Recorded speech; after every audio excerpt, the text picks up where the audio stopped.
Hello, everyone. Welcome to episode 5 of On the Fly. Before we get into today's episode, which is all about warm-up drills, I have to call myself out and serve a little slice of humble pie. Last week's episode with Tosh Adams, we had an icebreaker question that was all about what's your favorite bar pizza? I gave an answer called Copeland Pizza. That's not a bar. It's just a regular pizza place. My mistake. So my favorite bar pizza in Quincy, Massachusetts goes out to 16C. That is not a paid advertisement. Just thought I'd clear that up. Thanks, Erin, for calling me out. So as always, On the Fly is powered by Massachusetts Youth Lacrosse, and I'm excited to get into today's episode around warm-up drills with Coach Joey Picard and myself. Let's get into it. Welcome to On the Fly, where we're having casual conversations about coaching youth lacrosse. And I, for one, am very excited to talk drills and practice strategies. And where do we begin? Just as we would with a practice, the warm-up. I'm Joey Picard. I'm joined by my co-host, Coach Martin Bowes, who's led many a warm-up at many levels. And we're going to take a deep dive into some of our favorite warm-up drills, some tips and best practices to start your training sessions off on the right foot. We'll discuss the physical and the mental benefits of taking this part of your plan very seriously. And what do we do when the wheels fall off the wagon, which at the youth level, you can bet your mortgage on. Martin, all of my current and even former players, some of whom are now coaching themselves and possibly listening in, every one of them is either going to get a chuckle out of this or more likely roll their eyes when I say to you, how you warm up dictates how you practice. How you practice dictates how you play games. I may have uttered that sentence 1,000 times, and I will continue every time that I bring in a group of players to start a practice. So with that, the pressure being on, let's warm up this episode with quick intros and an icebreaker, shall we? Let's do it. So, Martin, I know we've done this before, but we've had a couple of guests over the last few episodes, just being you and I, 20-second bio, and the icebreaker is this. Before you arrive on the field, as you're pulling into the parking lot, what do you most look forward to? Well, first off, my name's Martin Bowes. I am the Director of Coach and Player Education for Massachusetts Youth Lacrosse. Grew up in Quincy, Massachusetts, played college lacrosse at University of Hartford, and played professional lacrosse for the Boston Cannons and Florida Launch. And I'm excited to be here today, especially for this episode where we get to actually talk a little bit of X's and O's. Some of our past episodes have been a little bit more conceptual. Now we can actually give coaches some practical drills. So excited to kick this one off. For your icebreaker question, what am I looking forward to most as I'm pulling onto the field is really just being outside and having the stick in my hands. As simple as that may sound, I could think about, seeing the smiling faces and, getting kids excited. And those are all things I look forward to as well. But, man, just to really simplify it, I enjoy being outside and having a stick in my hands. And that's a simple way for me to start a gratitude practice and get excited. Oh, I love that answer. So I'm Joey Picard. I'm coaching youth lacrosse for the last 20 plus years. I've been a town director. I've been involved in league leadership. I'm currently the game scheduler, which is an enormous undertaking in itself and lets you see a different side of this than you are used to as a coach. But my passion is coaching, and I'm a parent coach. I'm the director of operations for Duxbury Youth Lacrosse, and I'm going to answer this question too. I actually work outside a lot for my career. So when I get to the field, it's an extension of that, but it's much more fun. It is much more fun to see these kids when, a lot of these kids, I know kids love going to school. Some kids actually really, really like to learn, but there's still that feeling of I have to be there and it's a long day. But for some reason, when they show up to the lacrosse field, even for an hour and 15 minutes, these kids all just get the sense of we're here to play, right? We're here to work, we're here to play, we're here to have fun, we're here to bond. And it's that putting on the elbow pads and asking each other, did you see this episode of this or that?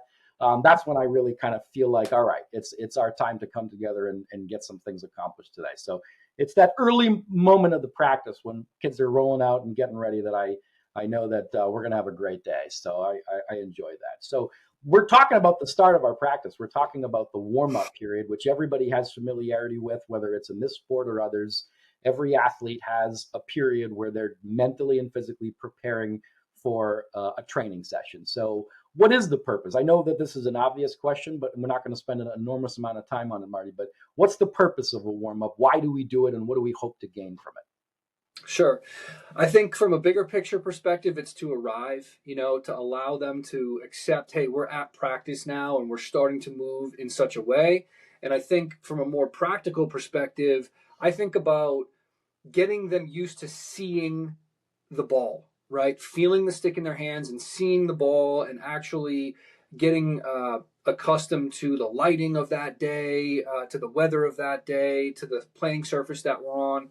And so, it's getting blood flow, right? It's getting moving. In some cases, you might want to stretch it out or things like that. You might want to get right into stick work, which we'll talk about. But I think the purpose has to do with the arrival process and then the physical nature that, if you just start playing catch, you can be a little bit discombobulated for the first couple of minutes. And so getting a stick in your hands, getting the ball moving back and forth can set the tone for the day. And I think, we need to have that sort of transition before we get into more competitive drills and, more fast paced drills that are the belly of the practice. This phase is critical. Yeah, you talked a lot about that vision, seeing the ball, the pace, the eye level of the ball, the ball coming in. Sometimes I think you even mentioned like the weather could play a factor into it, how the ball's coming in and out of the stick and rain. So these are all absolutely essential to getting started off on the right foot. How much time do you think you usually spend on a warm up? Well, I think it depends on how you define your warm up phase of practice. It could be as little as 5 minutes, and it could be as much as like even 30. If you're kind of loop in your stick work into the warm up phase, I would say, without being too vague, I'd see somewhere between 5 and 30 minutes, Right. depending if you consider your stick work a part of that. And I do. I think that I would consider my warm up to be closer to 30, 35 minutes when you take into what I call technique and conditioning drills. Because one thing I'd like to add as to why we're doing this and why we spend so much time on the stick skills aspects of this before we get into, say, scrimmaging or some stations where you get very specific, is we're kind of building up muscle memory. We're building repetition, we're building conditioning, we're building programming. So when I call something technique and conditioning, when we hear conditioning, we kind of think, oh, they must be running a lot of laps. And while running is such an important element of this sport, and you have to find ways to build that level of conditioning in, for me, I really just think of programming, right? You're conditioning to throw on the run, to be able to throw with both hands, because when it comes to game mode, you don't really want to think about that. You want to think about what other decisions you're having to make. Where's the defense? Where are my teammates? Where are the best paths for me to attack the net? You don't want to be thinking about where are my feet? Where are my elbows? Or my hands 12 inches apart? So the warm-up phase, the technique and conditioning phase, is really designed to give these kids as many reps, as much conditioning as possible. And so I do consider the stick work to be part of our warm up. So for me, the answer is closer to 30, to be honest with you.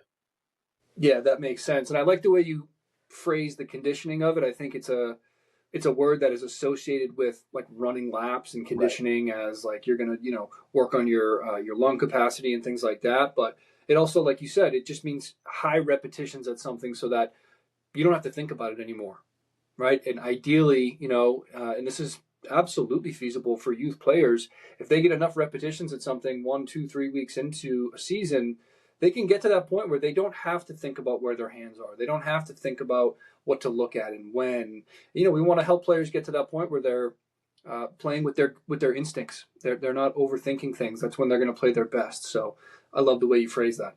Couldn't agree more. So walk us through the arrival from the time the kid hops out of mom's car to that very first pass. What sort of teams have you? What sort of ways have you seen your team kind of arrive? Well, I break it into sort of pre-whistle and post-whistle, right? And I would just plug coaches have a whistle. The difference between being able to blow a whistle and saying, "All right, everybody, bring it up."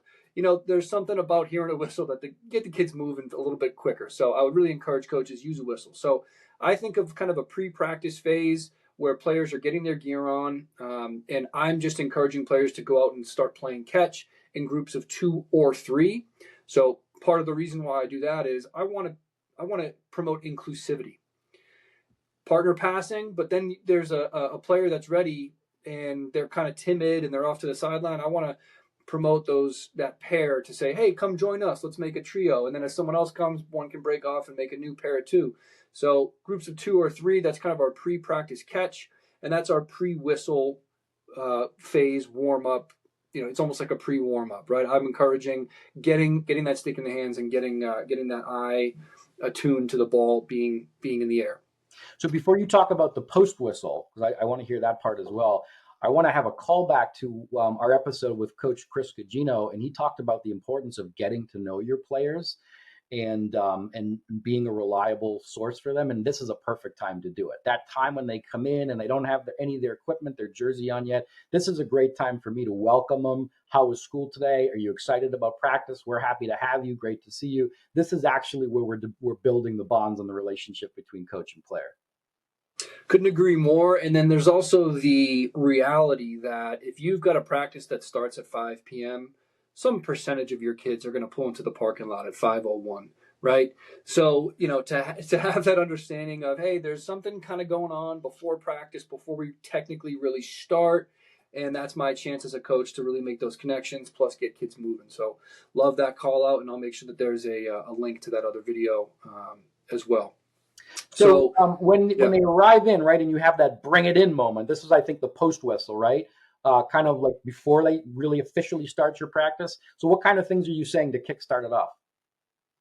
Well, as I'm bringing them in, that whistle, I got everybody's attention now. What I'm trying to do is shed the rest of the day off and get them excited about being here physically, right? Hey, everybody, like, welcome here. I'm so glad to see your faces. Like, I've already sort of alluded to my own energy being a key factor in my presence, right? So I need to be excited. I need to be smiling. I need to be ready to project that positive energy and hope that it gets absorbed by a large majority of the players. So that's kind of a part of the process, maybe even before I get to the field, right? So I feel like my energy is good. I've kind of looked around. I see enough of our team is ready. Now I'm going to blow that whistle and ask everyone to come in.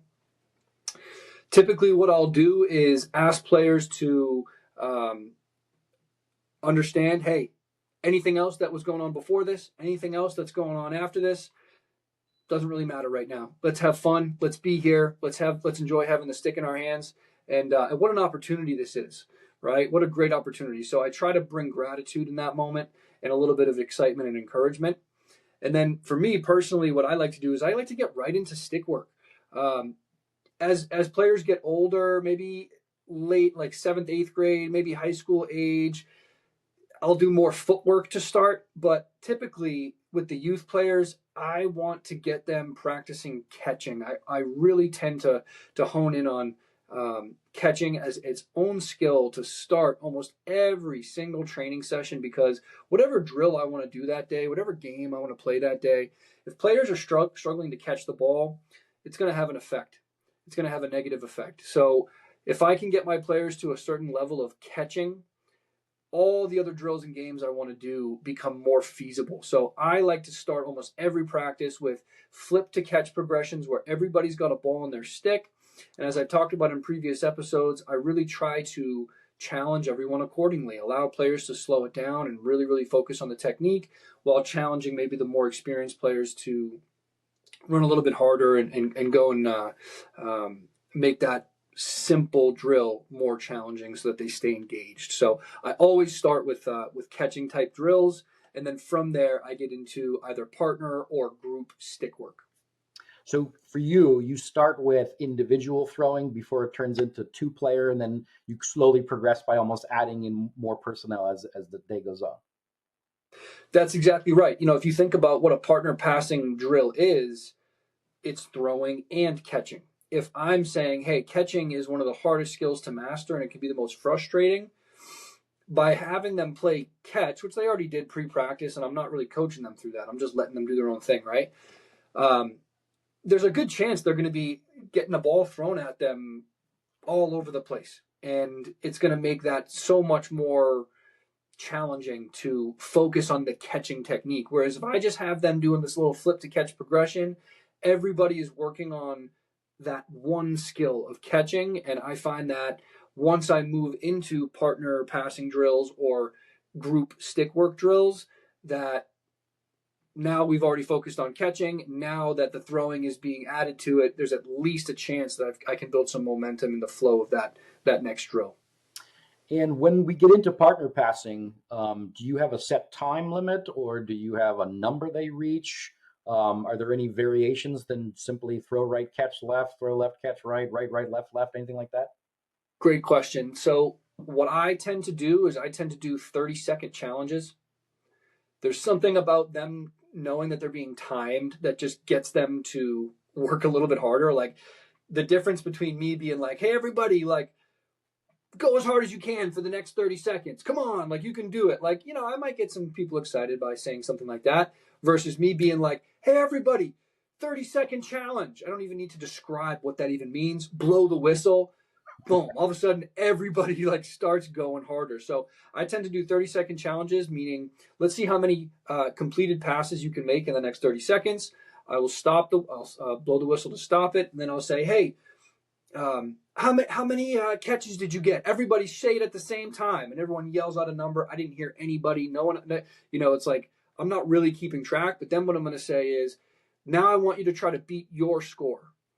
Okay, so I'm trying to promote them competing with themselves and trying to have that growth mindset. So I'm simultaneously trying to create that sense of urgency with a 30-second challenge. And then I'm trying to create a growth mindset around, hey, let's see if we can compete against ourselves and beat that score. And then what I might do is say, hey, if you've been playing for more than 4 years, you're going to do this next set weak-handed, right? But maybe I'll go through some strong-handed. I'll allow them to maybe intentionally go sidearm, might even go underhand. I might try it behind the back. I might try backhanders. So I'll go through some different techniques, but I usually try to make it a timed challenge. I mean, haven't you discovered, because I have, that kids will make anything competitive and more fun when they do so. One thing that I saw a coach recently do that I really like, and I can't wait to steal myself, is he assigned a point system. So you get a point if you can hit your partner's target without having them move, 1 point. But you lose a point if they have to reach anywhere for it. And then the kid keeps track of their own score, and you want to be plus 10 by the end of 2 minutes, 3 minutes. But kind of giving them some sort of quantitative competition way of calculating it. It's going to laser focused on the technique. They're going to be aiming a little bit more precisely, and they're going to have a little bit more stakes to it. I think it makes for a better drill. So I really liked what that coach was doing, and I'm gonna borrow that one. I like that a lot. I'm going to steal that as well. I love that. I do want to just go on a very brief tangent. I know we're going to cover specific drills, but we'll probably do a whole other episode on stick work and around wall ball and things like that. But I just want to kind of mention, as one of my philosophies as a coach, we don't need to preach symmetry when it comes to stick work. In my humble opinion, you don't need to be just as good in your weak hand as you are in your strong hand. I think of it as strong hand versatility and weak hand competency. You need to be able to play with your weak hand, but you probably only need like 1 or 2 techniques total. Like it's an overhand and maybe a 3/4, just like your natural throwing technique that you want in your weak hand.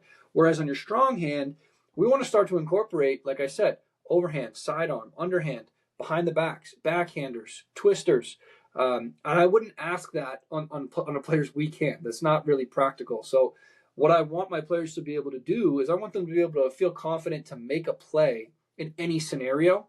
And so that versatility is going to be key in different throwing styles. And so I think it's relevant for this conversation just because in any of the stick work drills that you do, one of the ways you can challenge your more advanced players without changing the drill is to give them different throwing styles on their strong hand in particular. I think that's a little bit of a new age philosophy, and I think it stems from the box game, that kind of dominant hand being able to be a lot more versatile, but you definitely need to rely on some with your weekend. But I like what you just said. It doesn't have to be totally symmetrical down the line. Yeah, and this is something that I changed my opinion on as I started playing professional. I grew up, like I said, in Quincy. I was told to be symmetrical. I worked on my weekend all the time, and I think it was really beneficial for me. There was a huge positive benefit from me being able to go both hands. I could shoot on the run both ways, and that really helped me. However, there was a certain point in my professional career that I realized, oh, I'm actually not good enough in my strong hand. I don't have enough techniques in my strong hand. So I had to become more versatile in my strong hand. And of course, I still had to maintain those weak handed Right. capabilities, but it allowed me to realize, like, wow, playing box lacrosse and then watching the Canadian style players um, that grow up playing box, when they come to the field game, they don't rely on their weak hand unless they absolutely have to. And guess what? They get the ball where they need it to go, and they Right. oftentimes are some of the best finishers in the game. So there must be something behind that. I So agree. This it is allowed me to definitely the sort of trend change that my we're opinion. seeing. You're not alone. I've seen this quite a bit, and so I'm starting to slowly change my ways as well. Because I'm of the belief for every 5 strong-handed passes, you have to do 10 weak-handed just to kind of catch up. That's always been the way Which that I agree with. yeah, It's interesting because I agree with that as well, because you won't get to that level of competency unless you do that. right. You can't just focus on strong hand and say, "Oh, I can do behind the back. I never have to go weak handed." Like, that's not true. You do have to really focus on that weak hand. It's just that you're going to need several different techniques on your strong hand, in my opinion, to become an elite type of player. I like that. One thing that we glossed over, and I like that you took us on a tangent, by the way, more of that. But stretching. So, talk a little bit, if you don't mind, about your philosophy on stretching. Who leads it? What's included? How much variety in there? How much do you do?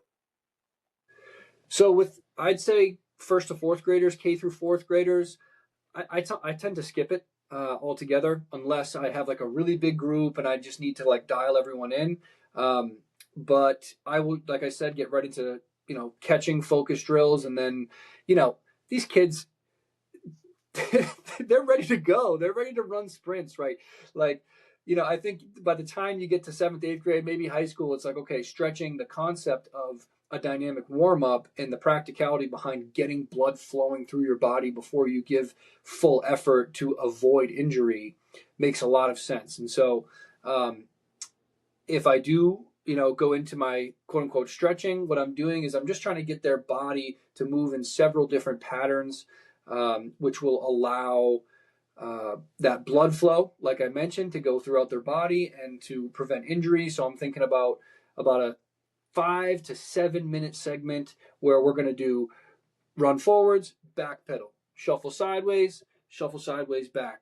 Right? Simple Frankenstein kicks. If I'm working with the young kids, I want, hey, everyone, make a Frankenstein noise as you do these. Oh, right? I want to try to get them laughing and smiling and having fun with it. I might have them go on all fours. All right, everyone, make bear noises as you're doing these crawls, right? So I try to, I learned from Scoops, Matt Belson, who will be a guest of ours, and he's so good at getting kids excited about just simple movement patterns and making it fun and engaging. And so, yeah, I think it's about a 5 to 7 minute segment to get them moving in different directions. And again, if it's the really younger groups, it's more about just getting them to arrive, getting them to move. Whereas they get a little older, seventh, eighth grade, and for high school players, it starts to become more about the practical aspect of, hey, we got to get blood flowing through the whole body before we are giving a full speed sprint request. Exactly. I'm going to mirror that and say we do something very similar. It's funny because for our very youngest levels, K through 4, we have a very strict regiment of plyometrics. We put them on their different cones. We run them through butt kickers, lunges, as you said, forward, backside. But really, it's meant to kind of corral them, to kind of say, hey, our practice is beginning. This is our routine. We're here. We're focused. Get through this, and then we'll start having some fun with the stick. Whereas our older kids, it's kind of on them, right? We say we want our first pass to be thrown at 6 o'clock. That's when practice starts. But that means you're there at 5:50, and that means that 5:50 is when you're starting to put your equipment on, when you're getting focused and you're taking time to stretch your hamstrings, your quads, your arms, your butterfly stretches. But come prepared to start throwing at 6. And I feel and fear, I don't know what the right word is for this, that we probably don't do enough on that aspect, but you have 75 to 90 minutes at most. And, to something that we already talked about, we're looking to have at least 30 minutes of stick skills. So it's something that's very, very important as they get older. And it's a balance that a youth coach has to figure out how much time do you spend on it and how important it is. But as they get to high school, it becomes critical. It really does. I So would agree, and please, yeah. just to add on one thing there, Coach, is for the younger kids,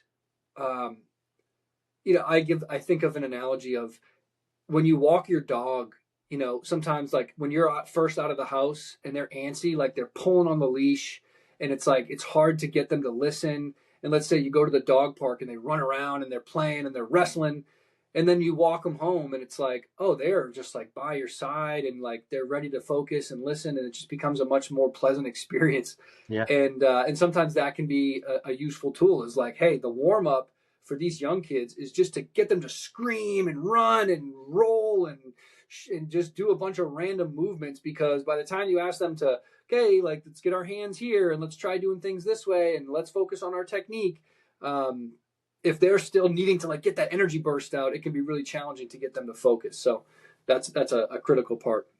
I love that. So Greg Raymond, who was the coach at not Hofstra, but I'll think of it.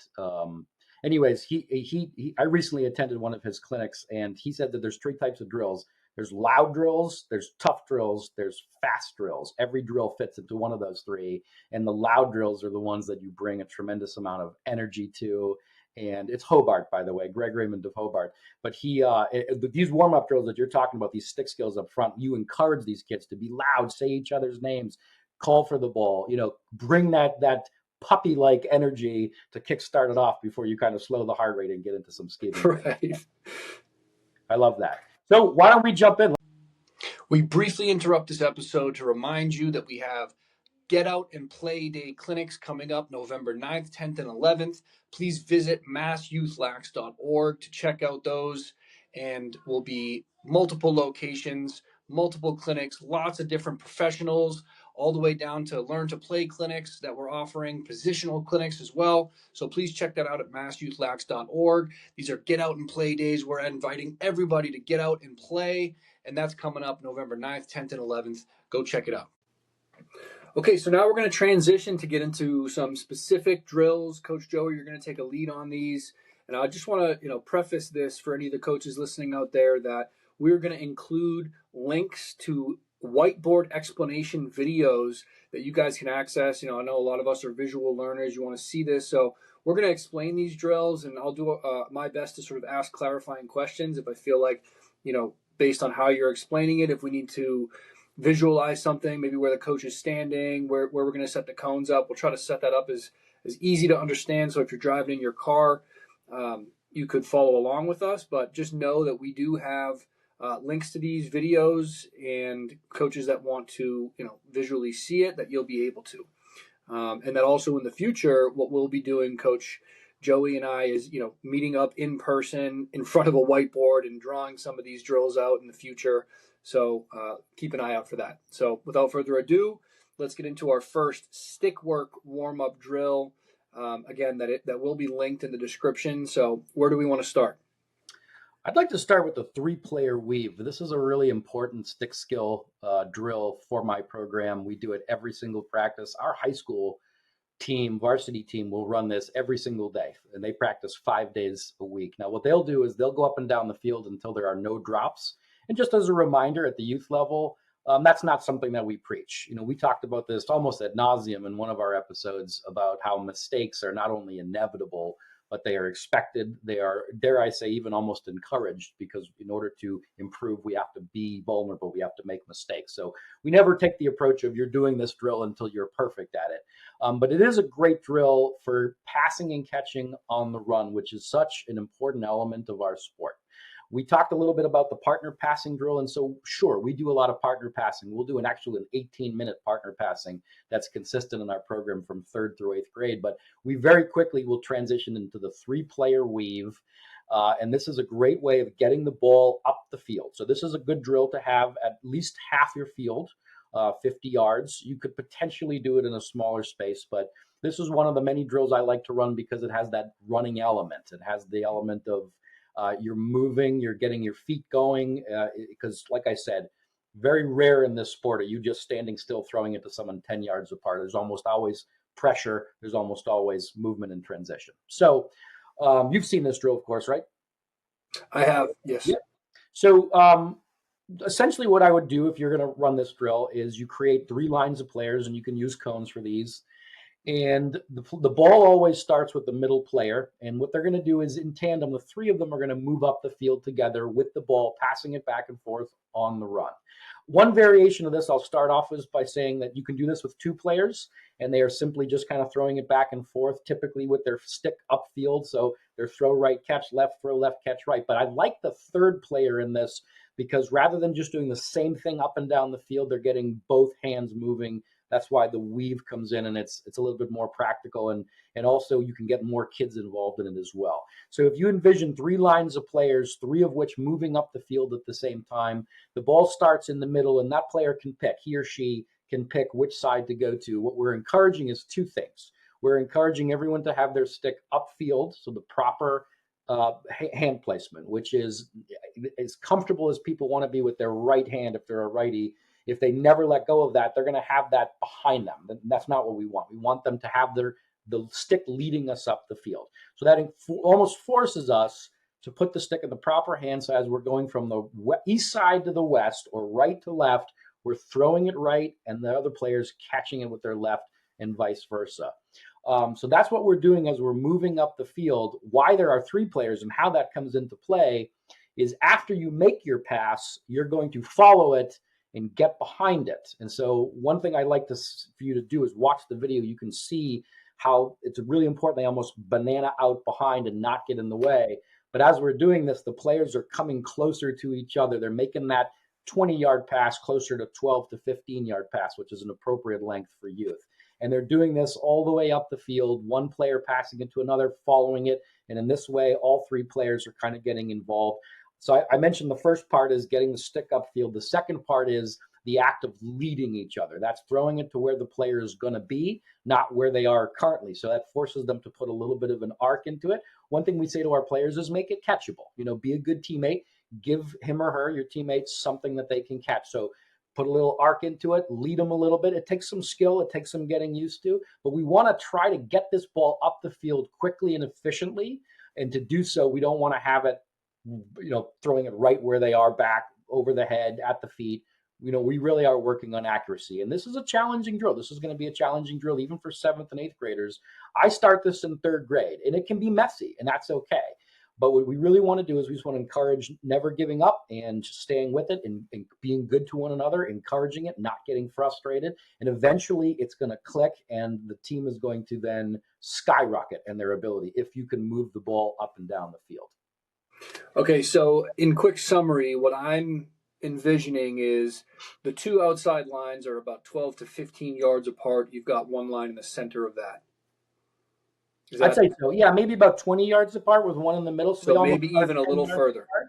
Depends on the age group. Our older kids are going to be a little farther apart. At the end of the day, Martin, I think what we want is we want passes that are between 8 to 12 yards apart. So even if they start 20 yards apart, those outside lines, as they start to move into each other, it's going to be about 12 to 15 yards of a throw. So we're encouraging them not to run north-south up the field, but they're almost kind of coming in towards each other. And then they're weaving. So that way the first pass they make is going to be throw right.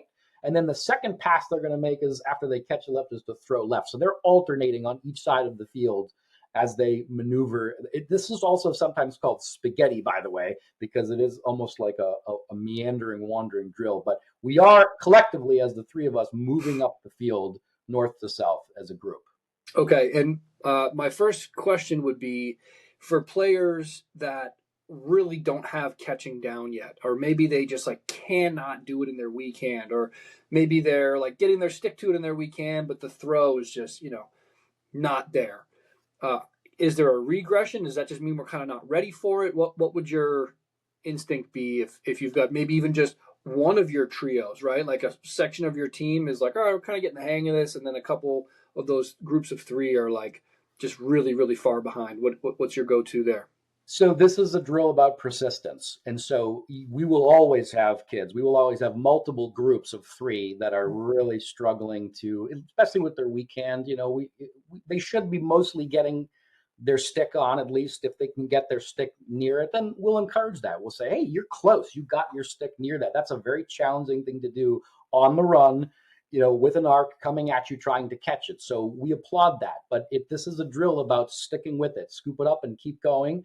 If nobody can do it, then I would say this is probably a little too challenging. But otherwise, I don't have any problem with finding the positives in there, finding that they're choking up at the right time, that they're getting close, that they're leading each other. The pass was at least catchable. Those are the things that we're encouraging them, and not quitting, because like I said, the first few times are going to be messy. There's no doubt about it, but it pays dividends. All of a sudden, fourth, fifth time you're running this, you're going to start seeing amazing things happen with your team, which is why we don't get discouraged in this drill. Got it. I have two comments. So one is a little bit of a wrinkle, and you can tell me if you would stay away from this. But I'm thinking about maybe what if a 1-2 coach wants to try this, or maybe a 3-4 coach that feels like they're really really not there yet. One thing that I'm thinking of right now is, well, what if we did that footwork? It's the same scenario, same setup, but instead of passing it in the air, we're going to roll it to each other. So we get the foundation of, okay, here's where after I roll it to the outside line from the middle, I'm going to then run and cut behind them. And then after I scoop it, I'm going to roll it to the person across me and run and get used to that pattern, without the extra challenge of like having to catch it out of the air. You got to scoop it. Is that a feasible regression, do you think? Not only is it feasible, I think that it's mandatory. In fact, we will start with that. The first couple of times we run this, you're going to do this as a ground ball just to get them into the motions, get them into the idea of leading each other, which is infinitely easier to do with the ground ball than it is with the pass. And it also gets them into that motion. You can correct the idea of weaving, because that's one of the more challenging parts. So many times these kids will throw the ball, even if it's a perfect pass, they're going to beeline straight and they're going to get in the way of their teammates, as opposed to getting behind, letting the other two connect, and then being available for the second pass. So starting this off, the first few iterations with the ground ball is an amazing idea. I would definitely do it automatically, just to get them into the rhythm and build their confidence on the idea, again, of leading and working together to move upfield. And then if you have to go back to that because the passing and catching just isn't there too, but you still want to persist with the drill, I think it's a great wrinkle no matter what. So you can definitely do this as a ground ball drill. Okay, got it. Thanks for that. And my other comment is less of a wrinkle and more of a concept. This drill, without saying it, teaches cutting after passing. And all too often we see in the speed of play, when you've got the ball in your stick, it's pretty obvious you should run. Other people are trying to get it from you, and it's like, those players tend to run hard when they have the ball. But as soon as they pass it, it's kind of just human nature. They just, we stop our feet. And so this is a really good drill to teach the principle of pass and then cut. And I think that has a lot of value. I love that. There's no drill that I run that is one note, that you just do one thing. It's always you're building something off of another. So every time we do a ground ball drill, you're picking up a ground ball drill, and it never just ends. You move it, because we're teaching these kids, pick up a ground ball and move it quickly. Throw that to the closest available teammate. That's how you generate offense. Same thing with this drill, pass the ball and move, just as exactly as you said. So it's not one note, and it builds that IQ of now I'm creating space. So that's a great wrinkle to have. Two other little notes on this drill, I think, because I can envision some questions, is the pacing of this. One of the things that I think happens a lot is the kids will leave a little early, or too repetitive, too quickly, and they'll kind of be on top of each other, and that can be frustrating. So it's always a good idea. I like to have a coach stand about 10 to 12 yards upfield, and rather than having to blow the whistle every 10 seconds, we kind of have it so that once one group passes by that point, the next group can kind of self-start on there. And you'll find that nice balance of when they're not on top of each other, where at the same time they're not also just kind of standing around. Because as we've talked about in the past, the death of the drill is the kids standing around. And that brings me to my second point, which is a lesson learned here. I used to run this drill where you would just make your way up the field and wait down there until all groups go. And that's a lot of standing around for the kids in the front, and it's a lot of the standing around for the kids in the back. So I have learned over time to make this one directional. So you have a starting 3 cones, have an end point, and then they walk back, or even better, jog or run back. And then it's a nonstop continuous flow. And then rather than doing this 4 times up and back, you're doing this for 5 minutes. So they get a lot of reps. There's no standing around. You build in a little conditioning. And the reason why we stumbled across this, because we did this indoors, but we were doing it in a small space where our goalie coach was warming up our goalie, and we felt like we were absolutely getting in their way. So we decided, you know what, let's get out of their way. Let's make this one way, come back down. And we just discovered how many more reps they were getting, how seldom they were standing around. So that has now been our go-to way of running a 3-player weave, is to just have this be from midline to goal line over and over and over again for, 6 or 7 up and top, back and forth would be a nice time for a middle schooler, maybe a little less for the younger kids. But, it ends up being about 5-6 minutes worth of a practice. Love it. 3-player weave, AKA spaghetti. If you want to see it, check the first link in the description. What's next? So I always love some form of a line drill. We talked a little bit about the traditional point A to point B line drill. You had mentioned a wrinkle of that, which I have something similar that I call the trio warm-up cycle, which we add in a ball, ground ball to it, and that's just kind of throwing back to the beginning point. But one that I really like to go to as a substitute for your traditional point A to point B line drill is the star drill. The star drill is great for all levels. I really like it for 1st through 4th graders as well, because it starts to get them into their shape that they're going to be in a game, which is a little bit less personnel. 5th grade and above, we're seeing 10 on 10, which really means 6 offensive players. But for the younger grades, sometimes it's as few as 4 or 5. And the star is the great drill, especially for 3rd and 4th, because you're creating 5 points that we're working a lot of stick skills here. We're doing a ton of reps, but at the end of the day, we're building the shape that they're going to see on the field as well. So you can start to build in some aha moments in addition to, hey, we're just trying to pass and catch as much as humanly possible. So to set up the star drill, you're going to create 5 points, and you make it as big or small as you like. But I like to make it basically the same formation that a 3rd and 4th grade team would set themselves up to if you put them into a formation. 1 at X, maybe 2 up top, 2 on the side. So it ends up being maybe about 15, 16 yards apart, these cones. And so you have these 5 points, but really what we're doing is we're almost generating, and this is another one of those perfect examples of seeing it visually, but you're creating almost that stenciled star as they go from one cone to another. And the best way to teach this to the kids, because it can be very challenging for a kid to figure out where they're going, is essentially they're skipping one cone. So if you're going to name these cones from top and counterclockwise around 1, 2, 3, 4, 5, they're really going from cone 1 to 3, from 3 to 5, from 5 to 2, 2 to 4, and then back to 1 again. So again, this is one of those drills where 2 things. Great to have a couple of coaches on there. One whose sole job is to just remind these kids, you're running over to Vinny. Now you're running it over to Hunter. Now you're running it down to Luke. But the other thing we teach these kids is the direction never changes. So just follow the kid in front of you. Wherever he went to catch the ball and threw the ball next, that's where you're going to go. But it's going to work the same way a line drill does. And by the way, you can do this with ground balls, and we always start with ground balls. Then you build it up to passing. But you're going to go and you're going to connect with a teammate. They're going to give you a good target. You're going to hit that target on the run. You're going to follow your pass to that cone. And like I said, we're skipping every other cone, and we're building this star pattern as we go through it. So we're catching it from one place, throwing it to another, following our pass. I like to have no more than 3 or 4 kids max behind each cone. So you're talking upwards of 15 kids can do this. If you have 30 kids, no problem to either do this as a station, or you can build 2 stars simultaneously. But what we're working on here is a lot of reps on the move where they're coming to meet each other. That's a really big element. They're not standing at their cone, but they're starting to come towards their teammate. They're starting to come to receive the ball. As a coach, you can have them work their outside hands. You can keep with their strong hands. You can vary it up. Like I said, you can roll out ground balls. You can roll back ground balls, but it keeps the reps going. It keeps these lines interesting. It's not just I'm coming right at you, but now I'm starting to look different directions and different angles. So rather than cone 1 just being cone 1 at the top, you could have a little net that you place in front of that and say, hey, here's our field. Here's a 4x4 net. That's now the player at X. And yes, we tend to look at our perimeter passing, right? We look to the player to our right, the player to our left. But now we're starting to look at the opposite angles, which is going to be a great opportunity for someone to cut and feed. So we're implementing really early on the idea of shape, right? 5 kids out there in a starting formation. They don't have to stay there, but this is a nice way for them to space out, spread the defense out. And now we're not just limited to the closest player to our left and the closest player to our right. We're starting to think about angles. So the star drill is a very popular drill. We'll run it really young and early. It's great all the way through, all of youth. I've seen high school teams run it as well. And for 5-6 minutes, you're going to see a tremendous amount of reps, and you're going to see kind of new looks. So it's a little bit of a wrinkle from your traditional line drill.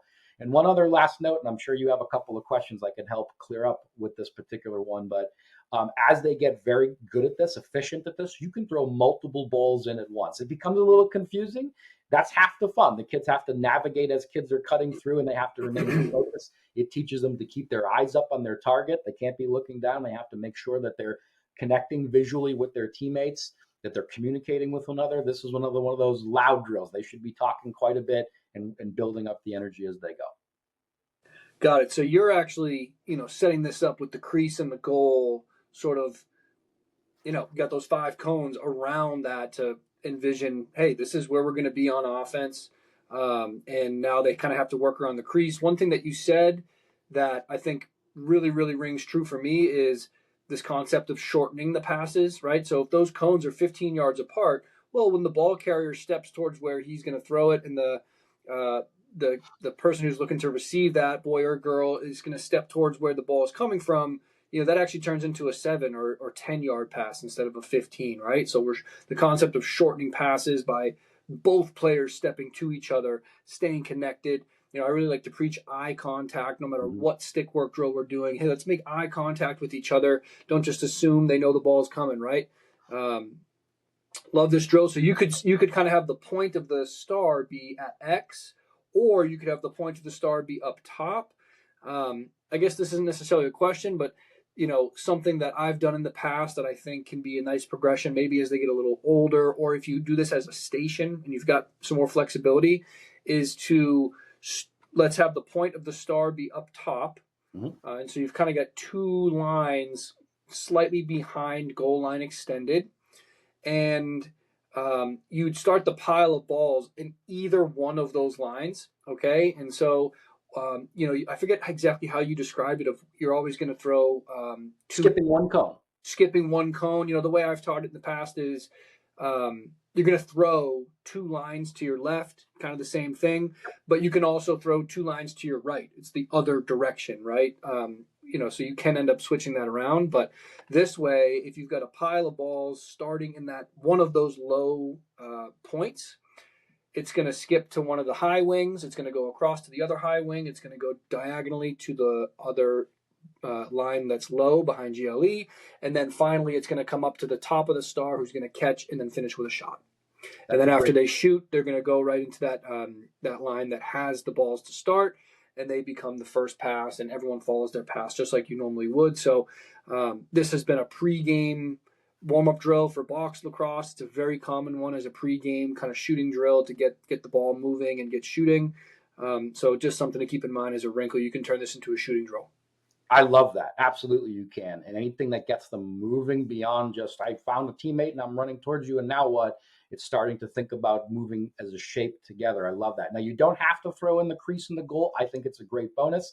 I love having the crease in the drill. It also forces the kids to get into the good habit of not running into the crease. You have to work around it. You have to circumnavigate it to find your teammates. So anytime you can use either a 4x4 net, or heck, I'll take a bucket of balls or a barrel and put it there and be like, hey, this is your net.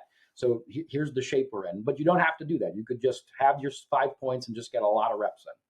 100%. I mean, in college, we used to do this drill at center field with no net and pretty close together. And it was, hey, you got to do quick sticks, and we're going to go 2 balls going at the same time. And now it becomes a spatial awareness type of drill where, there's multiple people cutting through the middle, and you're trying to quick stick it, and you're trying to not run into people. And that can be maybe something that, for your 6th, 7th, 8th graders that can just be a challenging little stick work drill that has nothing to do necessarily with offensive spacing. Now it's just about lots of touches, lots of reps, some spatial awareness, a little bit of a challenging wrinkle.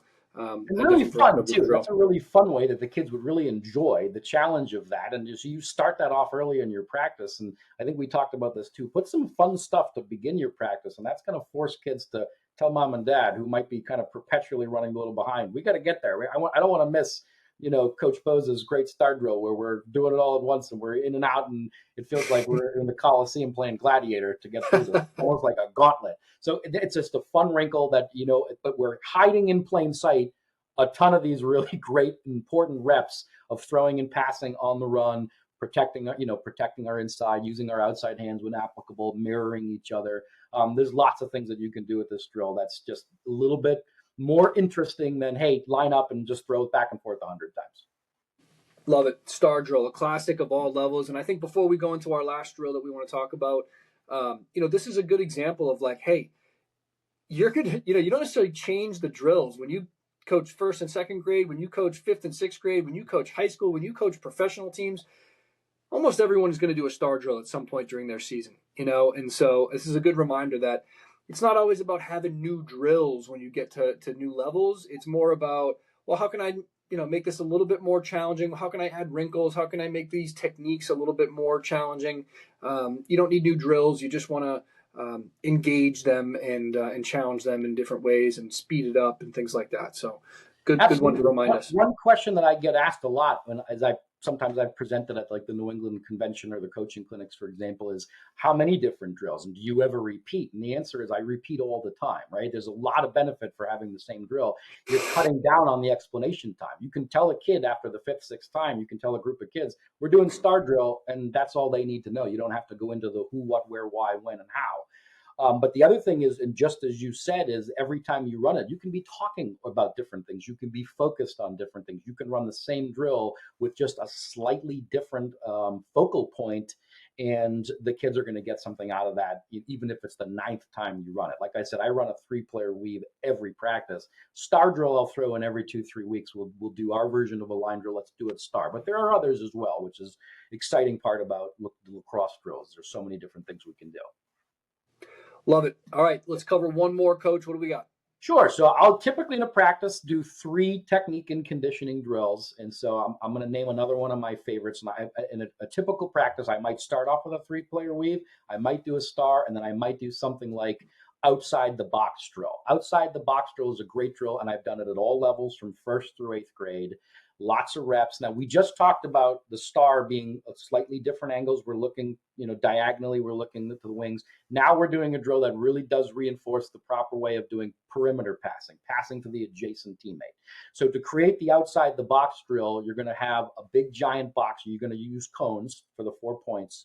The size of that box is a little dependent on the level, because this is basically the distance of the pass. So for your 7th and 8th graders, that can be 15 yards. As you get to 1st and 2nd graders, that can be 8 yards. So you can make the box as big or as small as the level, and you'll have that gut sense. You can even play around with it. You'll find that perfect distance to say, all right, this is what the appropriate pass length would be for this group.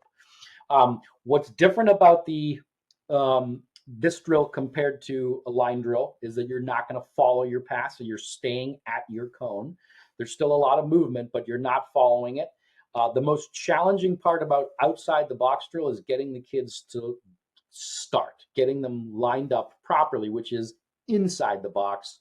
All of the action takes place outside the box. You put 4 cones, the kids are going to all line up in single file line facing in towards the box, and you're going to go, no, everybody, come back inside the box. We're all going to be lined up facing outwards. So visualizing this, you have a big box with 4 cones. All of the players are inside, all of them. Single file behind the cones. All of our action takes place outside the box. And it starts at any one of these corners. I typically will like to do a counterclockwise motion to start, because most of the kids on the team are righties. And so we're really kind of encouraging that strong hand throw just to kind of kickstart us off. But halfway through, we will reverse directions. But if you can visualize the ball moving from cone to cone, counterclockwise, let's start up on the top left, right? The top left player is going to pop out of the box, away from the cone. The next player in line, his adjacent pass, which is now the bottom left cone, that player is going to pop out for the pass. And we're just going to work it that way. So player passes it down. That's a throw right. The player who's going to receive it is catching it left. We're doing this with our outside hands. So the player who threw the ball is going to get back to his or her own line. So we're not following it. They're just going to keep cycling in from the same point. And the player who catches it is going to roll around, switching hands, because now they're coming to that bottom right cone where that player has popped out, and we've made that pass, and on it goes. With one ball, we'll talk about how you can throw multiple balls going in. But if you just focus on one ball traveling outside of this box, what you're seeing is very similar to the last drill we talked about.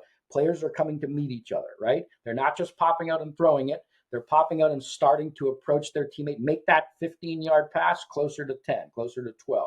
Catching it, we're working on that ball protection. One thing I like to tell these kids, if they're really not getting that part of it, is imagine that the cone is a defender. Or even better yet, you could have the first player in the line, the second player in line rather, come and put a little stick out on them to kind of replicate that you have some pressure on you. So we were trying to protect the ball. We don't want to catch it and turn inside where they could stick check it. We want to catch it. We want to roll out. Now we want to come closer to the next player. So now we really are working on great fundamental perimeter passing as we get the ball around. We're meeting our player, getting a little closer, using our outside hands, lots of reps. This isn't typically one I'll do ground balls with because I think the kids kind of get the concept of the movement here. But it's okay at the younger levels they can keep it in their strong hand. If they're really struggling with the weak hand passes, I don't mind. We're really just working on them, like I said, repping it as often as possible. And it's just a little bit of a different wrinkle than your typical traditional point A to point B line drill. Now we're using movement that's almost like a rollout movement as opposed to just a straight sprint. So, so there's a little bit of cutting involved, but as they get older, you can start throwing 2, 3 balls in. So you're constantly popping out. You're ready. I don't like to have more than 4 or 5 kids behind each cone. So 20 max. And then if you have more than that, you can create more of these. You can create an infinite number of these. And similar to the star drill, if you're looking for like an aha shape moment, this is great for first and second graders because yes, it's a square, but if you slightly tilt that becomes a diamond, right? It becomes a diamond with 1 player at X and 1 player up top and 2 on the side. And now you have a great formation for our first and second graders and a great way of teaching them. This is a good shape to be in. We're all in a diamond and this is how we pass it to each other. We protect the ball, we come to meet it, and this is how we can create some good ball movement. Love it. So it doesn't necessarily matter for this drill which cone the ball starts at. You're really more so focusing on the principle of, okay, the pressure is coming from the center of the field, inside the box. And so we're going to keep our stick to the outside. So regardless of which direction we start, we're going to end up catching it on one hand, rolling, and then throwing it in the other hand. Yeah. Regardless, right? And this is I love this because I mentioned, hey, you don't need to be symmetrical, but this is a perfect example. If you're getting pressured, this is where you need to have that competency in your weak hand to be able to run, catch it in your weak hand, roll away, or run, catch it in your strong hand, roll away, and then be able to throw it in your weak hand. And that can be a nice overhand or even just a natural 3/4 as most players do without thinking about it. Yep. So a little snap on there at the top, like you're giving a high five to get it there. That's something that we teach anytime kids throwing on the run. You bring up a really great point. You can start at any of the cones. One other little coaching point I would advise is to have a lot of balls and have them at the cones because you're going to see a pass sail over somebody's head. It is inevitable. You do not want that player to then run 35 yards to chase it down and bring this drill to a halt. So we encourage somebody, if you miss the pass, hey, we'll do a ball hunt later. Pick up the next one at the cone and keep it moving. Let's get this popping around quickly. Don't worry about the results. So have a lot of balls at hand, 6 or 7 stockpiled at each of the 4 corners, and you can start anywhere you want. So like I said, I typically start counterclockwise. If you're going to do this drill for 10 minutes at the halfway point, say, okay, we're going to reverse the direction, and now they're going to be throwing it left, catching it right, rolling around and doing the same thing. Okay.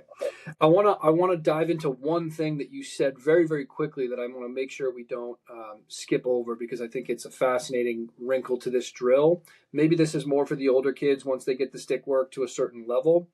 But you very briefly mentioned that you could take the second person in line and have them play sort of a defensive role. So now to kind of put myself in the shoes of a kid in the drill, the kid in front of me is cutting to go catch the ball. And I am told by the coach, what am I going out to check him and cross-check him in the head, or am I just trying to stick check and make sure that he's keeping his stick away, or how do I sort of police that so that it is productive to add that defensive aspect to this drill?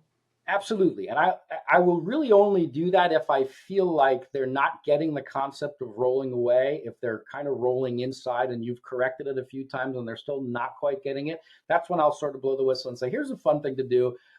As the second person in line, just put your stick out. Just put your stick out and give them some light pressure. No, we're not having them come out. We never want to try to get them to dislodge or intercept the ball or gain possession. This is all about good reps, but it's nice as a visual to have the second player of line just replicate what it would be like to have a little pressure on the inside. So even if it's just standing still with your stick straight out at your chest level, that should be enough visualization for the kid to know, okay, if I roll inside, then I'm going to be rolling into that, as opposed to, okay, I see this stick here, I'm going to protect it, keep my body shielding it away, and that's going to help visualize it. But I won't go there unless I've had a couple of instances of explaining, hey, listen, we're rolling out. Remember, roll outside, and they're still not getting that. That's when we'll use that as sort of a teaching moment. But really what we're looking to do here is to get 10,000 good reps as fast as possible. And once you give a kid a green light to play some defense, there's no stopping them from saying, oh, coach just told me I can take them out and get that ball away from them. There's certainly time and place for that, and warm-up drills aren't really the place for that. Yeah, I use the word policing tightly, right? Because you give them an inch, they're going to take a mile. And correct.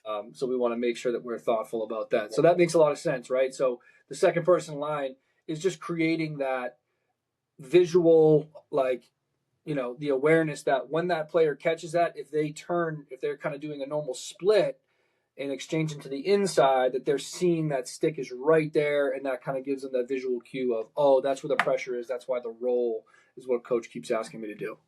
Yeah, there's a reason for it. Exactly right. So I love that for this. And so this, by the way, is a great warm-up drill, but this can be a great station too. So if you get into the heart of your practice and you feel like you're at a point in the season where they're still just the passing and the catching is still inconsistent to be able to implement other things, this makes for a great station drill where we're just focusing on passing and catching. Sometimes we'll have a shooting station. Sometimes we'll have a footwork drill, a defensive drill. But sometimes you're just going to say, hey, coaches, I need something to just keep reinforcing the passing and catching. This could be great for that as well. Love it. Okay, so we're going to kind of move on here to some other segments and kind of wrap this thing up. But we got those 3 drills in. Hopefully that's a good explanation. But again, if you guys want to take a look at the visual whiteboard explanation, we're going to have links in the description. So a couple questions. I'll start with this, and I'll just pose this to you, Coach, and I can answer this as well. How does a practice warm-up differ from a game day warm-up? So I think that a practice warm-up, we have a little bit more time. We have a little bit more space. We're not confined to our half of the field.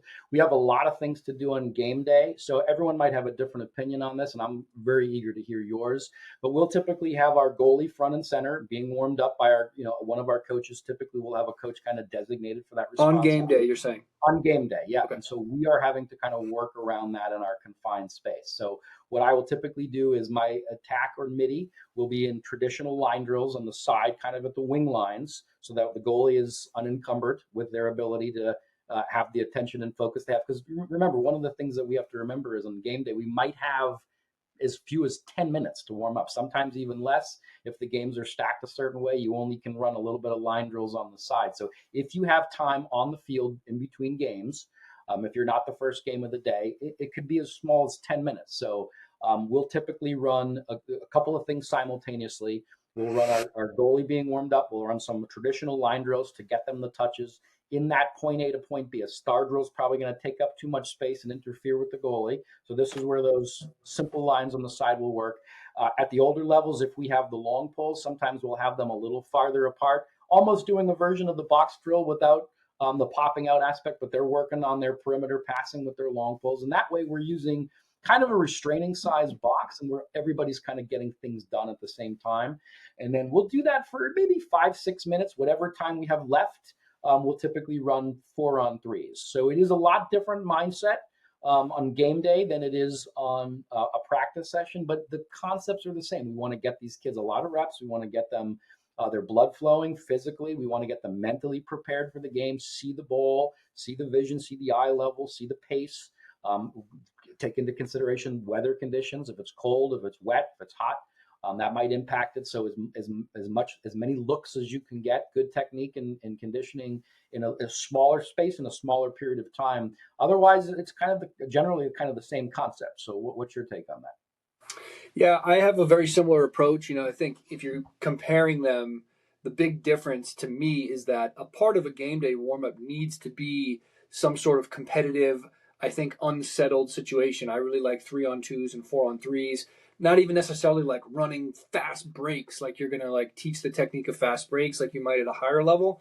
but just so that they're experiencing. I mean, hey, a lot of youth lacrosse is broken plays. It's going to be 3-on-2s. It's going to be 2-on-1s. It's going to be 5-on-6s, right? So I think that makes a lot of sense that, yes, you got to get the stick work in on game day, but you also need to get some of those competitive unsettled situations. So if I only have 10 minutes, I need to make sure I got 2 or 3 minutes of some competitive unsettled play. And similar to you, the goalie's got to make sure that they get their warm up in on game day, and that needs to be something that we structure, and we can go into that next. And I also would make sure that as I'm getting some stick work, I may ask my more defensive minded players to do some specific footwork drills, thinking about their approaches and their breakdowns and things like that, so that they're kind of getting in that mindset of focusing on their feet, right? Yeah. And the other thing I would say is, with practice warm-ups, yeah, there'll be some staples, but you'll probably end up doing something a little different almost every practice. Whereas your game day warm-up, I would think, for a lot of coaches, you want to get to the point where it's a structured routine. It's almost like a ritual, and you're going to do drill A, B, C, and D. And maybe you throw in a wrinkle, like it'd be nice, depending on how much time you have, that you can get like a shooting drill in. Maybe that's when the defense is doing their footwork and things like that. But you're probably going to have a similar flow of, okay, while the goalie warms up, we do this stick work drill. That takes 10 minutes or 6 minutes or however long that takes. And then we're going to do our competitive 3-on-2s and 4-on-3s. Like at a bare minimum, that's our minimum viable product for our game day warm-ups. If we have the time, then we're going to add this, this, and this. But I would think you're going to be pretty consistent about that, whereas practice warm-ups are probably going to shift a lot as your season goes. You don't want to surprise them with anything on a game day. You don't have 3 minutes to spare of teaching a new concept. One thing I will like to do before our first game is we will replicate a game day warm-up as one of the last warm-ups of the practice right beforehand. So we'll say, hey, this is how we're going to warm up on Sunday. Let's get into it now, just so that kids have a little familiarity with that. And so we're not, like, as you said, we're not spending time on new wrinkles. They're doing familiar routines that are still checking all the boxes to make sure we're ready for that first whistle. The other thing I would add in there, Coach, is don't coach as much on game day warm-up. You can still try to fix technique here and there type of thing, but it's just a very different coaching style on game day where you just want the kids to go out, have fun, and work hard. The getting better will happen through the experience of playing, but those kind of nitty-gritty, like hand positioning and things like that, it's not to be ignored altogether, but I think it's really dialed back on game day warm-ups, and that's my personal opinion. Coach, I'm going to take it one step farther, and I think we can talk about this in a whole episode, but I don't like to coach a lot on game day, period, let alone in warm-up. My time with them is the workshop. It's when we're at practice. Then I believe very strongly in the concept of roots and wings, right? You're giving them the roots in your practice, and you're giving them the wings on their game to go out there and have some fun. And obviously there are times when we're involved as coaches, but I couldn't agree with that sentiment more, especially on the warm-up, is focus on, your lines, go talk to the ref. You should have a pregame meeting and let your kids just get a lot of reps in, and your time is done at that point. You got to let go, right? Love it. All right. And then, as we mentioned briefly, let's get into some specifics. How do we want to think about warming up a goalie? We don't need to, we'll do a whole episode on goalie training and goalie techniques, but just as a kind of overall, what are the things we definitely want to make sure we do for warming up our goalie? This could be practice or game. Sure, I love that, and I think we'll spend a lot of time on this. I happen to be incredibly blessed to have with me as one of my co-coaches, former goalie, NCAA. In fact, won an NCAA championship in net. So I haven't had to warm up a goalie on my team since before I began in kindergarten, like 9 years ago. But I am a keen observer and want to soak up as much as I can from him. So his routine is always very, very, very much the same. And he has a great communication with our goalie as to making sure they're not surprising each other at all. So our goalie warm-up regimen from start to finish is always telegraphed well in advance. We're going to start at this high level, right? He kind of breaks the net down into 3 levels: bottom level, middle level, top level. So almost always top level, just to make sure that our goalie is seeing it, stick side high, and then slowly we're working to glove side, and then middle, and then low. in that order. And it starts off with slow ones, and then we're picking up the pace as we go. But everything that they do, they're talking about in advance until it gets to the point where then they're going to mix it up a little bit and they're going to start throwing bounce shots. They're going to start surprising them. But for the first 6 minutes of that goalie warm up, it's here's what I'm going to do. I'm telling you, I'm throwing it right here, and we're going to slowly pick up the pace until you're comfortable to move on to the next area. The other thing I'll observe him doing is he'll be walking in arcs too. So it's not just straight on, but we're doing it from different angles. And he's working on the goalie's stance as much as the save. In fact, more so. It's more about their stance, their body posture, the way they're holding their stick, way much more so than actually making the save. And then the third and final component is it's not just I'm catching it and rolling back. We're taking the clear part seriously because we want the goalie to get into the mindset of making a save, yelling out clear, release to the defenders to get open, even going so far as to going around the back of the cage, coming out and making a clear outlet. And sometimes he'll use an assistant coach. Sometimes we'll pull a kid out of one of the midi lines, the line drills, and have them be an outlet too, so that the goalie can also practice making a save and turning that into transition as well. But it's always very much regimented. I think we should spend more time on that as we do a goalie episode. But I think it's just really important that you're not out there. First of all, I think it always has to be a coach. I'm a believer in that. Some people might not, and it's never a watch me see how many goals I can score against a fifth grader. It's we are getting them ready for a huge moment. And they play an enormous part of this game, and their confidence is paramount to everything. Their ability to see the ball and react to it is essential to the success of our team. It's really important that we address the fact that the goalie's the last line of defense, and so it's the mindset we get into of it's never ever their fault that the ball goes into the net behind them. 9 other people had a hand in that before it gets to the goalie. The attack losing it, the midfielders not getting back, the defense. So that is a team goal when it's scored upon us. It's never the goalie's fault. So having said that, we want them to get as much confidence as we can and giving them as many looks. So I don't know if that answers it. That's a little rambling, but that's my observations from seeing a professional work out this routine. And I don't think you can go wrong with something like that. Love it. I do something similar, and I'm excited to do an episode and probably more than one episode specifically on goalie training and things like that. But I will say this is something that I changed in how I do it. I love coaching goalies, and I love learning from goalie coaches. And to be honest with you, I found that goalies tend to make great coaches in the future. A goalie is someone who really needs to understand the game from all fronts. And so it's such a crucial position. So we really need to make sure that we hone in on that. And I've had a lot of coaches over the years express their concerns that what do I do with my goalie? I don't even have a goalie. Well, how do I rotate kids through and teach it on the fly and streamline that process? So let's stay focused on this question, which is how do I warm my goalie up? I'll kind of rephrase it because I do the exact same thing. But like I said, I've changed it. I used to go stick side high, off sticks high, stick side hip, off stick hip, stick side low, off stick low. Now, similar to what your coach does there, I'll just say, okay, up top, it could be left or right. So there is a little bit of reacting there. He knows it's going to be up top, but it might be on his stick side or non-stick side. And then we'll do the hip level, same thing, kind of walking on an arc, taking it easy, letting him focus on his step and driving that top hand to the ball. And then the feet and some bouncers. And then, quote unquote, mixing it up, right? Where it's going to be all over. I'll try some underhand shots, some overhand shots. I'll be going from shooting up high, bouncers, hip level, mixing it all up. And one more thing I'll add to a potential warm-up routine is, we're talking about a goalie that's padded up in the cage, ready to go. You can have a simple drill if you've got 2 goalies or just a coach that can work with one goalie facing each other, glove on or off. Bottom hand could be behind their back, and they've got that same scenario. Okay, we're going to go up top, we're going to go hip level, we're going to go feet in that order. But now it's just I'm going to get my top hand to the ball, and I'm actually catching that ball out of the air. This can be done with a tennis ball. This can be done with a lacrosse ball.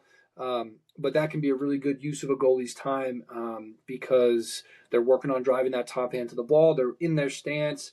They got their eyes doing what they need to do, and it can be a good transition before they actually get into the cage and see real shots. And then last thing I'll say, kind of from a mindset front, what an incredible opportunity to teach behavior-based goals. I used to play goalie in soccer. For high school, I would bounce around different positions, and goalie was one of the positions I played. And it is just so easy to blame yourself when you get scored on. Because you were the last line of defense, and ultimately you probably could have done something a little different, and you can haunt yourself with your own thoughts around it. And I think lacrosse, unlike soccer, maybe it's a little bit better of a teacher in how to have a short memory about it, because there's no way you're going to do shutouts consistently in lacrosse. You're going to get scored on almost 100% of the time.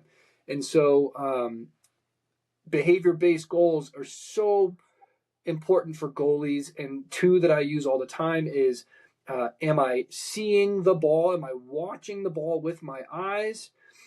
Really three. So it's the eyes, and then it's the step. Am I stepping to the ball when it's shot? And then am I driving my top hand to the ball? So if I'm trying to do those things, those behaviors, and I still get scored on, it's okay. Like, I can still kind of be like, all right, well, at least I stepped to that one. Yeah, I could have done something a little differently, but it's not just, oh, I either made the save or I got scored on and I'm either good or I stink. Like, no, it's a spectrum, it's a process, and goalies deserve a lot of love and attention. So without not wasting, but without spending too much more time on that, I think it was a tangent worth kind of going into a little bit, because it's just so critical. It is, but it's a worthy conversation to take longer and in another place, because it is a critical part of your team's success as a goalie who's confident and happy to be there. Love it. All right, Coach, how do we want to wrap this up?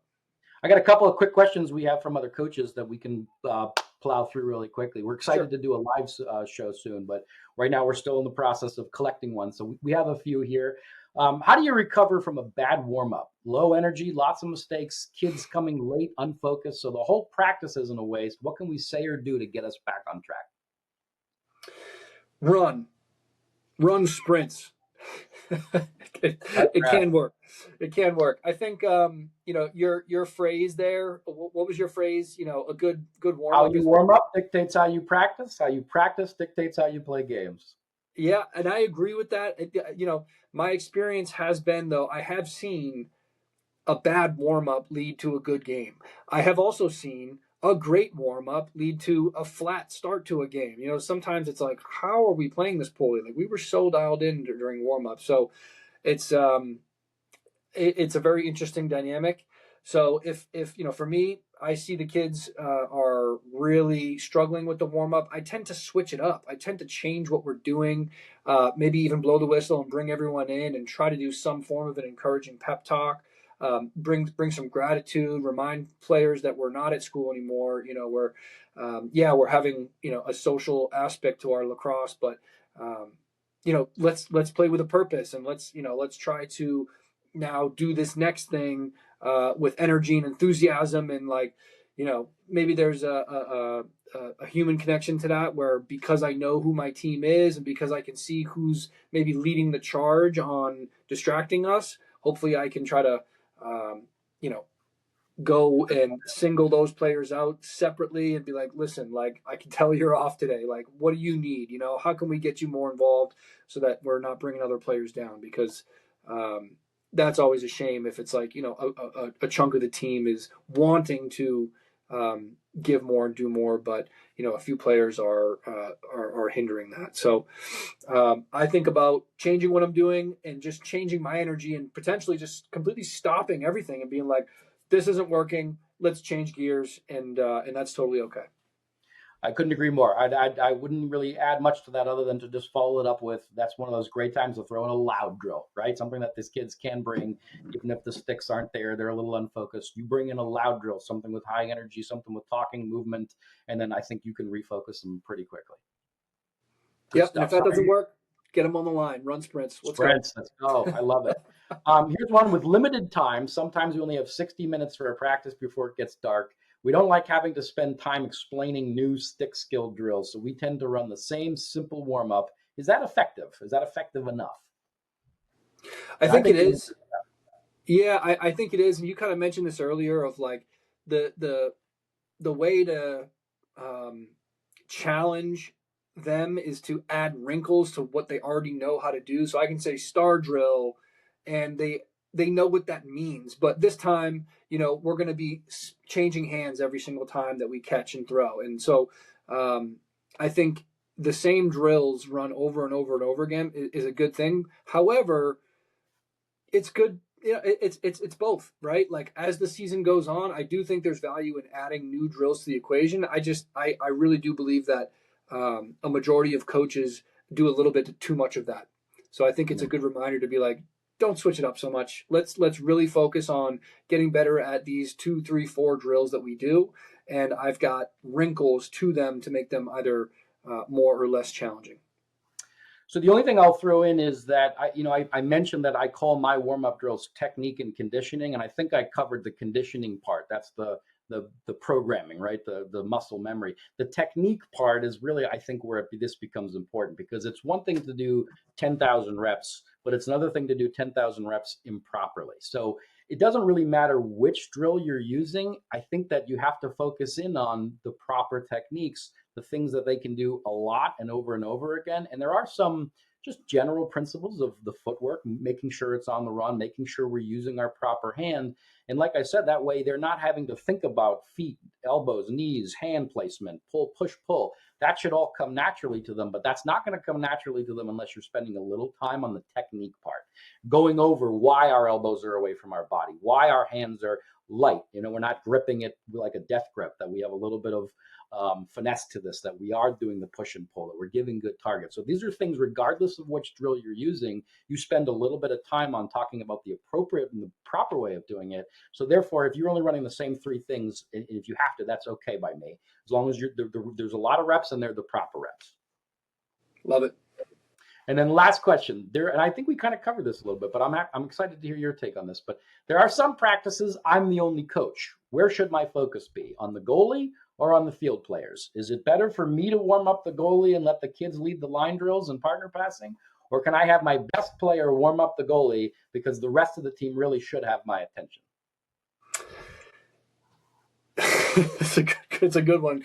I've definitely allowed a player to warm up a goalie in the past, and I've typically regretted it.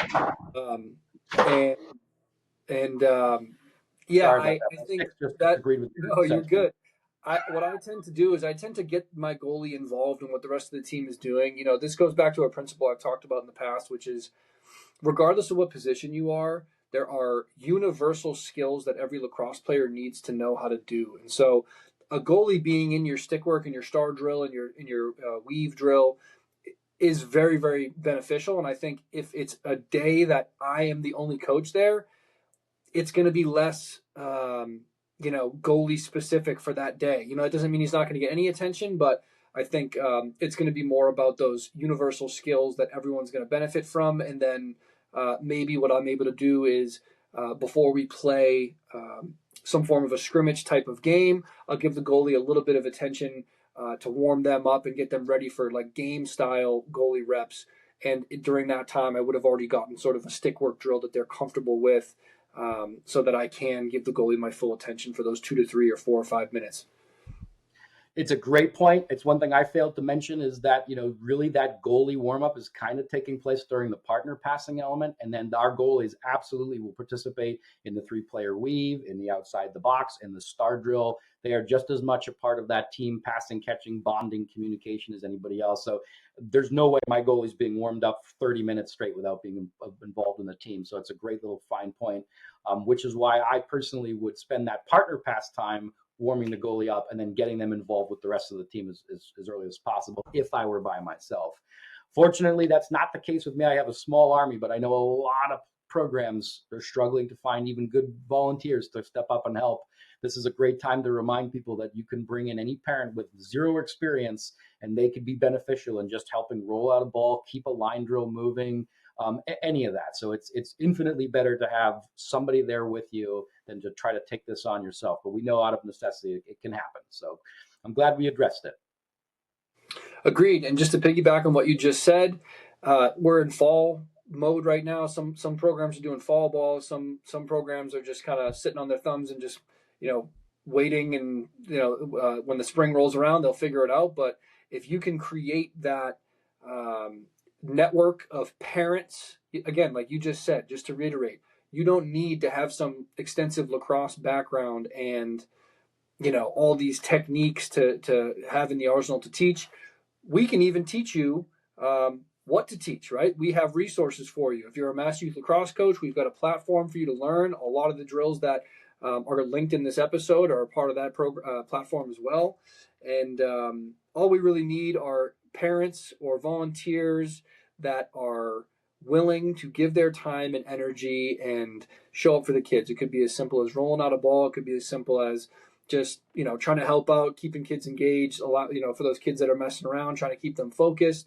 But if you've got one coach that's running around trying to do everything, and you've got 2 or 3 parent volunteers that are just willing to, hey, where do you need me, coach? It makes a world of difference as someone who has run a practice of 40, 50 kids by myself, and has also run a practice of 40, 50 kids with a couple of volunteers that are just like, hey, I don't really know what I'm doing, but if you tell me what to do, I'm good. It makes a really big difference. So if you can start to get ahead of that now, it is a game changer.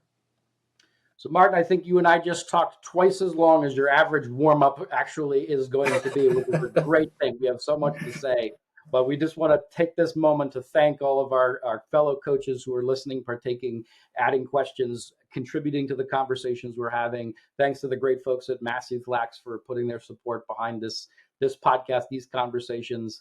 And I love that we're starting to talk about some practices and drills. I look forward to actually sitting down and whiteboarding it and not just having to describe it to everybody. But in the meantime, we have some cool resources that can get you through until we get to that point. But until then, thank you so much, everybody, for your tuning in and your support. And we will see you next time on the Fly. Thanks, Coach Joey. Thanks to our listeners. See you next week.